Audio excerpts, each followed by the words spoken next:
سلام، حالتون چطوره؟ خوبی؟ من ماهده هستم. به کانال یوتیوب من خیلی خوش اومدید. موضوع امروزمون راجع به مهاجرته و من کلی حرف برای گفتن باهاتون دارم. امیدوارم که از ویدیو خوشتون بیاد. اگر خوشتون اومد لایک، سابسکرایب و کامنت یادتون نره. من همه نظراتتون رو میخونم و چه خوب چه انتقاد بهشون پاسخ میدم. و سعی کردم همه جوانب روانشناسی مهاجرت رو بررسی کنم. اگر هر سوالی داشتید از من بپرسید، چون که من دانشجوی روانشناسی هستم و تا جایی که بتونم کمکتون میکنم. خیلی خوشحالم که این ویدیو رو انتخاب کردیم برای دیدن و اینکه دوستتون دارم. امیدوارم لذت ببرین از ویدیو. مهاجرت یک سفریه از دل یک جای گرم و صمیمی و آشنا، تو رو میبرتت میندازتت توی جای ناآشنا و غریب و ناشناخته. در واقع مهاجرت رو بخوام توصیف کنم اینجوریه که تو از آشناهات با میل و غریزه خودت دل میکنی به بهای خودتو رشد دادن، به بهای رسیدن به آینده روشن‌تر. و اتفاقی که میفته تو خیلی احساسات عجیب و غریب پیدا میکنی توی این مسیر. هم احساس اینو داری که من میخوام بهتر کنم، میخوام آینده‌مو ببرم به جاهای بالا بالا، و در کنارش اینجوری که آخ قلبم گرفت، دلم تنگ شد، ای کاش ایران بودم. شما پاتو که تو کشور مقصد میذاری، اتفاقی که میفته دچار شوک فرهنگی میشی و باید، نمیگم سریعا، ولی خودت رو با محیط سازگار کنی، چون نکنی آسیب میبینی. و داخل پرانتز یه موضوعی رو مطرح کنم، مخاطبم کسانی هستن که این جمله رو میگن. اصلا درست نیست که میگید طرف رفت از جاش در اومد. یعنی چی این حرف طرف رفت از جاش در اومد؟ چون وقتی طرف مهاجرت میکنه برای بقا، برای زیستن، باید خودشو یکی کنه و یک رنگ کنه با محیط مقصد. درسته اصالتشو حفظ میکنه و یه چیزایی رو از کشور مبدأ به خودش آورده، ولی باید تا حدودی هم رنگ بشه، تا 50-60% باید هم رنگ اون کشور بشه.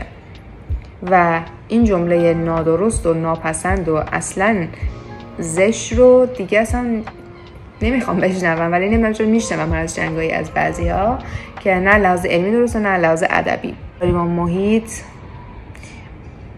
باعث میشه ما حتی خودمون رو جدید بشناسیم، یه من جدید ساخته بشه تو من جدید تو من، یعنی یه مائده جدید ساخته بشه. یعنی ممکنه من 10 سال بعد برم ایران، 5 سال بعد برم ایران، منو نشناسن، بگن تو چقدر تغییر کردی. و این تو چقدر تغییر کردی حاصل سختی ها و تغییرات من توی اون سالهایی بود که کجا بودم داشتم خودم تطبیق میدادم با اون کشور، حالا کانادا، آلمان، هر جا.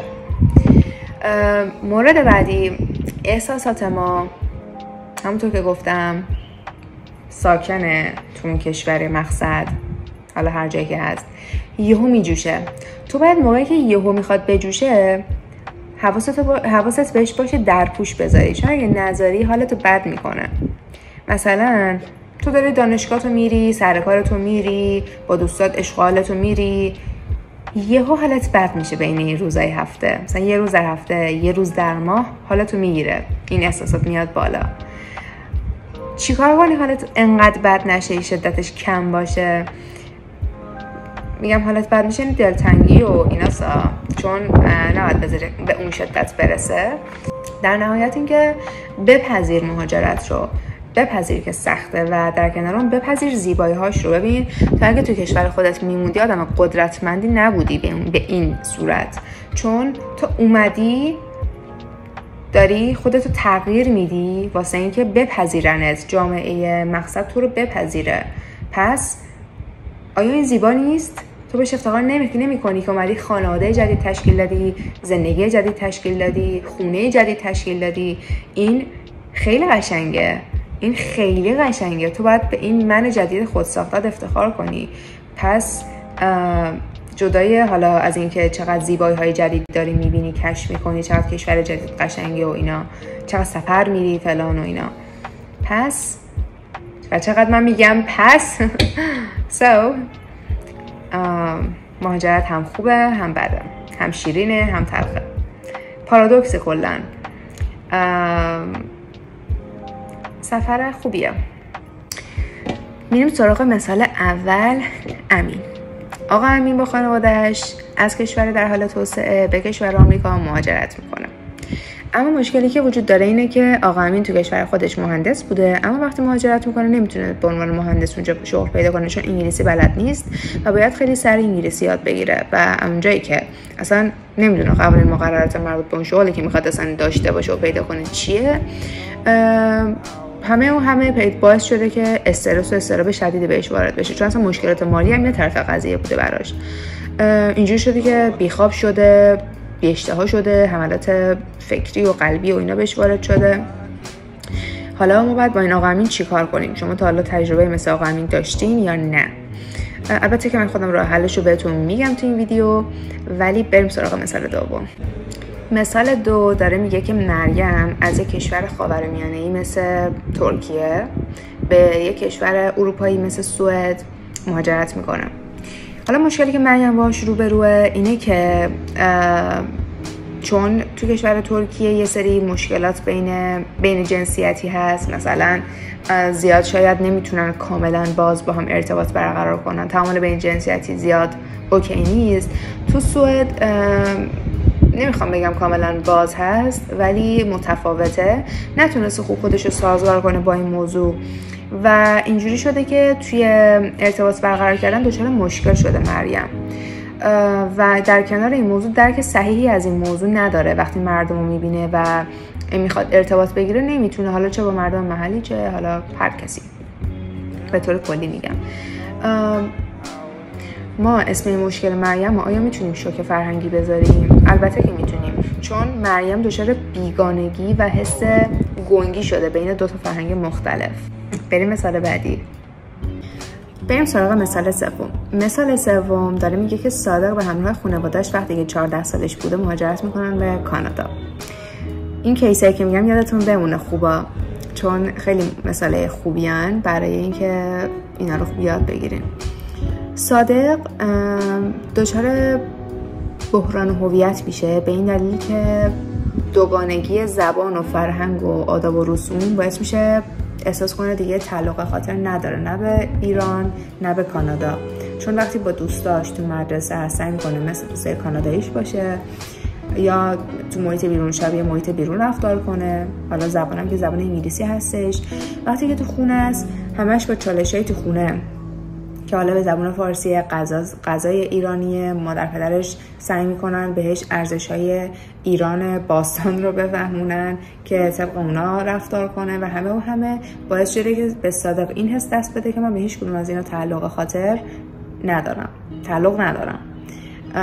و سردرگم شده.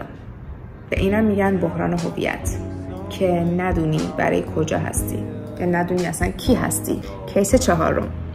یه دانشجوی این رو مختونه یه دانشجوی پزشکی از کشور هند به کشور آمریکا میره و واسه اینکه ادامه تحصیل بده اونجا.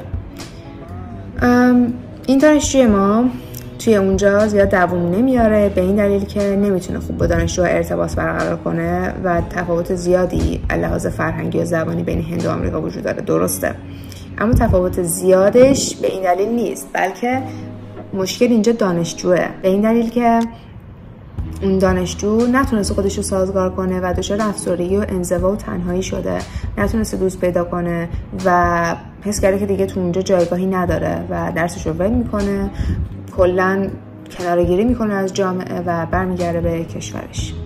همچین موردی داریم ما و جدی بگیرین حرفای من. اگه مهاجرت میکنید میبینید که نمیتونید، سعی کنید راههایی رو پیدا کنید برای موندن، فوری تصمیم نگیرید برای برگشت. کیس 5. یه خانواده سوریه‌ای به دلیل جنگ مهاجرت میکنن به آلمان. تنها نانآور خانواده پدره. مادر چه مسئولیتی داره؟ مسئولیت پرمشقت تربیت فرزندان. تو چه کشوری؟ کشور آلمان که نه زبان بلدن نه فرهنگو. جفتشون مجبورن که زبان رو یاد بگیرن و مادر که مسئولیت تربیت فرزندان به عهده‌شه کارش سخته، چون پسر بچه دختر بچه معمولا اول نیازاشو میاد به مادرش میگه. مثلا اگه بخواد کلاس رقص بره، کلاس ورزشی بره، تو مدرسه هر اتفاقی بیفته اول میاد به مامانش میگه و مادر هر جوابی بده، حالا چه با مشورت با شوهرش، چه غیر مشورت، چه با غیر I'm talking like this in Farsi. چه غیر مشورت شوهرش باعث تنش ممکنه بشه تو خانواده، که قطعا میشه تو خارج از کشور، چون عوامل و فاکتورهای مختلفی وجود دارن، حالا مثل مسئله مالی، زبان، فرهنگ و چیزهای دیگه که باعث میشه تنش ایجاد بشه. مثلا توی همین خانواده سوریه‌ای فرض کن پسر بچه برگرده بگه من میخوام برم کلاس رقص، چه نظری خواهد داشت؟ چی برمیگرده میگه؟ قطعا یه نقاطه. و حالا فرض کنید مادرم طرف پسرش باشه بگه خب حالا اگه بره چی میشه؟ دوست داره بره دیگه. حالا اینجا باید خودمون رو وفق بدیم با فرهنگ آلمان. چی میشه اگه فرض کنید مادر اینجوری فکر میکنه؟ چون هر فردی یک نگرشی داره به جامعه، حالا از هر ملیتی که میخواد باشه. بنابراین اینو بعد راه حل براش پیدا کنیم برای این مشکلات خانوادگی که در مهاجرت پیش میاد. بریم کیس بعدی. کیس ششم، کیس آخر. خانم الا از کشور برزیل به کشور کانادا مهاجرت کرده. به عنوان برنامه‌نویس میخواد تو شرکت فناوری مشغول به کار بشه، اما با چند تا مشکل اوایل مهاجرتش دست و پنجه نرم میکنه، مثل زبان، مثل اینکه نمیتونه سازگار بشه با محیط جدید و اینکه فرهنگ‌ها متفاوتن برزیل و کانادا. اما به تدریج که میگذره با پشتکار زیاد زبان انگلیسی رو به خوبی یاد میگیره و دیگه خودش رو با محیط تطبیق میده، کم کم اوکی میکنه خودش رو با کانادا و اینجوری میشه که خودش جا میندازه تو شغلش و به موفقیت بیشتری دست پیدا میکنه. اصلا به موفقیت بیشتر که نه، یه موفقیت جدید کسب میکنه و همون موفقیت جدید باعث میشه که فرصت‌های جدید بیشتری براش رقم بخوره و این خانم بیشتر به خودش افتخار بکنه که تونسته توی محیط جدید، توی کشور جدید باعث افتخار خودش بشه، آدم قوی از خودش بسازه و جلوی از این مسئله بتونه مسیر زندگیشو عوض بکنه و فرصت‌های زیادی برای خودش بر مقام بیاره. همین موضوع باعث شده که رضایتمندتر باشه، امید به آیندهش بیشتر بشه. چی بهتر از این؟ چرا هوا امروز خوبه؟ من درکت میکنم اینکه مهاجرت یکی از چالش برانگیزترین تصمیمات زندگیه. من به عنوان یک دوست میخوام اینو بهت بگم که میفهممت اگر یک جاهایی این احساسات رو داری که حالت بده، ناراحتی، احساس تنهایی میکنی و فکر میکنی واقعا هیچکس درکت نمیکنه و اینجا احساس غربت داره خفت میکنه و احساس دلتنگی داره میکشتت و هر آنه که بگی باید برگردم، اما یا مثلا من اصلا برای اینجا ساخته نشدم، پشیمونم، هرگز به اینا فکر نکن، چون تو قدم بزرگی تو همینجا برداشتی، آدم قدرتمندی هستی. حرفای انگیزشی نمیزنم، دارم واقعیت تو رو به خودت میگم، تو روی خودت. تو اگر آدم خارق‌العاده‌ای نبودی مهاجرت رو انتخاب نمی‌کردی و تا همین الان از پسش نمیتونستی بر بیای. همین که تونستی، همین که ویدیوی منم داری میبینی، یعنی تو خیلی قدرتمندی و باید به خودت افتخار کنی. من بهت افتخار میکنم. توصیه‌های بعدیمو گوش کن برای اینه که چطور بتونی به حال منفیت غلبه کنی و احساساتتو کنار بزنی، احساسات بدت رو کنار بزنی. هر وقت احساس کردی فشار زیادی روته، مسئولیت زیادی رو به عهده داری، چند لحظه صبر کن، وایسا، چند تا نفس عمیق بکش و به خودت یادآوری کن که این مسیر تو موقته، این مسئولیت تو موقته. همیشه زندگی اینجوری سخت نیست، همیشه تو سربالایی نیست و روزای خوبم میرسه. پس این قسمت دپرشن هم رد میشه. پس نفس عمیق بکش و به مسیرت ادامه بده با لبخند. تو باید بتونی ذهنتو آروم نگه داری، یا حداقل اگر شلوغ و پر سر و صداست بتونی آرومش بکنی. مثلا موسیقی که دوست داری رو گوش بده، به طبیعت برو، قدم بزن. حالا نه که مثلا 3 کیلومتر 10 کیلومتر 50 کیلومتر بریم اونورتر که طبیعت پیدا کنی، نه، یه پارک تو کوچه خیابون برو قدم بزن، یا آهنگ بذار تو گوشت برو، چون فقط تویی و تو اینجا، فقط خودتو داری و فقط تو هم هستی که میتونی خودتو نجات بدی. پس حالا خودتو فقط خودت خوب میکنی، حالا چه توی وطنت میخواد باشه چه توی کشور دیگه. غذایی که دوست داشتی مامانت برات درست کنه، خودت تو خونه خودتون درست میکردی و بهت حال خوب میداد و اینجا درست کن بخور، باور کن حالت خوب میشه، دلتنگت برطرف میشه، یا حداقل کمتر میشه دیگه. خیلی کارا میتونی بکنی که حالت خوب بشه، تو فقط کافیه بخوای. با بقیه سعی کن ارتباط بگیری. ما آدما فکر میکنیم که بقیه داستانشون با ما متفاوته، در صورتی که وقتی باهاشون صحبت کنیم، هر چند با زبان دست و پا شکسته، میفهمیم که خیلی‌هاشون با ما داستان مشابه دارن و اونجاست که درک میکنیم چقدر میتونیم همدرد باشیم با هم دیگه، یعنی چقدر آدمای همدرد با ما وجود داره. مثلا من خودم شخصا با خیلی صحبت میکنم، میگم تو هم اینطوری، تو هم مثلا شخصیتت اینطوریه، تو هم اخلاقای اینطوری داری، تو هم این غذا رو دوست داری، تو هم یعنی میفهم چقدر آدم شبیه منن خیلی هاشون و توی یه سری چیزا با من احساس همدردی میکنن. و نترس از ایجاد دوستی با آدمای مختلف، برو تو دلش، قشنگ برو. I'm saying، من دارم اینو بهت میگم. ریشه و اصالت خودتو حفظ کن همیشه. یعنی چی؟ یعنی اینکه تو حتما نباید بین 2 تا فرهنگی یک کدوم انتخاب کنی. مثلا میگی چون رفتم ترکیه دیگه من باید شبیه ترکا بشم، چون رفتم سوئد باید شبیه مثلا سوئدیا بشم. نه عزیز من، تو باید فرهنگ اونا رو با فرهنگ خودت تلفیق کنی، یه ترکیبی درست کنی و از اون بهره ببری. چون جفتش قشنگه، مگه فرهنگ خودمون چشه به این قشنگی؟ و توضیح بیشتر نیاز هست؟ انقدر به خودت حس بد و منفی نده. چرا اینجایی؟ واسه چی مهاجرت کردی؟ به خاطر آینده‌ات مگه مهاجرت نکردی؟ پس واسه چی به خودت حس منفی و بد منتقل میکنی؟ تو با هر قدم کوچیکی که برمی‌داری داری به اون آینده‌ای که می‌خواستی نزدیکتر میشی. پس به خودت افتخار کن که الان اینجایی. من بهت افتخار میکنم مجدد. اوکی؟ پس روی آینده‌ت تمرکز کن، به آینده‌ت فکر کن، به مسیری که انتخاب کردی ایمان داشته باش و جدای از این موضوع کمک بگیر. از کمک گرفتن و با آدم ارتباط گرفتن نترس. تو یه وقتایی عالمه یه چیزی نیستی، تو به کمک احتیاج داری. تو این جامعه یه اتفاق برات میفته، باید یکی بیاد نجاتت بده، کمکت کنه. پس کمک بخواه، حرف بزن، نترس از این موضوع به هیچ عنوان. این کار انجام بده. هیچ وقت خودتو تنها نبین. یه سری آدم دورت داشته باش که بهشون اعتماد داری، کمک خواستی برو پیششون، یا حتی اگه اون آدما رو نده پیش مشاور برو، بهشون مراجعه کن و یک کسی داشته باش که نجاتت بده وقتی نیاز به کمک داشتی.